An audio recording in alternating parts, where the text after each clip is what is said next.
Hello and welcome to green citizens. आजकल हम newspaper और इंटरनेट पे global warming, climate change, rise in sea levels और cyclone जैसे कई एक्सट्रीम वेदर्स के बारे में पढ़ते हैं। वैज्ञानिकों के लिए ये एक चिंता का विषय हो गया है।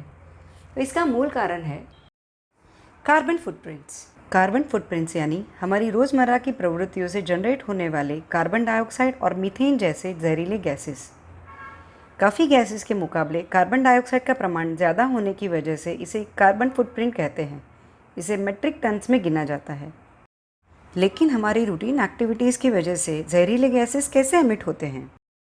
हम जो बिजली, कुकिंग गैस और पेट्रोल डीजल का इस्तेमाल करते हैं उससे हमारी कार्बन फुटप्रिंट्स बनती है, क्योंकि बिजली बनाने में ढेर सारा कोयला जलाया जाता है।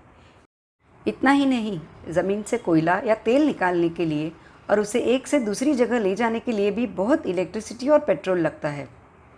और गाड़ियों का इंजन चलाने से प्रदूषण होता है, ये तो हम सब जानते ही हैं। ये इलेक्ट्रिसिटी, कुकिंग गैस और व्हीकल्स हमारा डायरेक्ट एमिशन है। तो क्या यही हमारा कार्बन फुटप्रिंट है? नहीं, कुछ और भी है।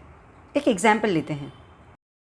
जैसे जो टी शर्ट हम इस्तेमाल करते हैं उसे बनाने में, उसके ट्रांसपोर्टेशन में, गोडाउन में और जो दुकान से हम उसे खरीदते हैं उसकी इलेक्ट्रिसिटी, ये हो गया हमारा इनडायरेक्ट एमिशन ऑन कंजम्पशन। और जो कचरा हम फेंकते हैं उसके ट्रांसपोर्टेशन, प्रोसेसिंग और रिसाइकलिंग में जितनी एनर्जी इस्तेमाल होती है और उससे जितना मीथेन और कार्बन डाइऑक्साइड रिलीज़ होता है, दोनों मिला के हो गया हमारा इनडायरेक्ट एमिशन ऑन डिस्पोजल। इसका मतलब हम जितनी ज़्यादा चीज़ें खरीदते या इस्तेमाल करते हैं उतना बड़ा हमारा कार्बन फुटप्रिंट होगा। अगर आप अपना कार्बन फुटप्रिंट जानना चाहते हैं तो आप इस वेबसाइट पर जाके कैलकुलेट कर सकते हैं। आप कंट्री और पीरियड सिलेक्ट करके आपके घर के मेंबर्स ऐड कर सकते हैं और फिर एक एक करके घर, ट्रैवलिंग, गाड़ी का यूसेज और कपड़े, खाना, फ़ोन आदि का खर्च एंटर कीजिए। यहाँ पे मैंने एग्ज़ाम्पल के तौर पे कुछ इन्फॉर्मेशन डाली है जिससे मुझे मेरे कार्बन फुटप्रिंट का एक एस्टिमेट मिल गया है।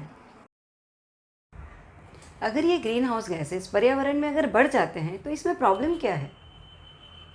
प्रॉब्लम ये है कि पृथ्वी के वातावरण में हर वायु का एक नियंत्रित प्रमाण होता है, जिससे पृथ्वी का तापमान, हवा का दबाव वगैरह संतुलित रहता है। अगर ये संतुलन बिगड़ गया तो हमें ग्लोबल वार्मिंग और उसके दुष्परिणामों का सामना करना पड़ सकता है। हम सब ये जानते हैं कि पेड़ पर्यावरण से कार्बन डाइऑक्साइड लेकर हमें ऑक्सीजन देते हैं। पिछले कुछ सालों में कार्बन एमिशन लगातार बढ़ रहा है और जंगल कम हो रहे हैं। जिस प्रमाण में कार्बन रिलीज़ हो रहा है उसे एब्जॉर्ब करने के लिए उतने पेड़ ही नहीं बचे।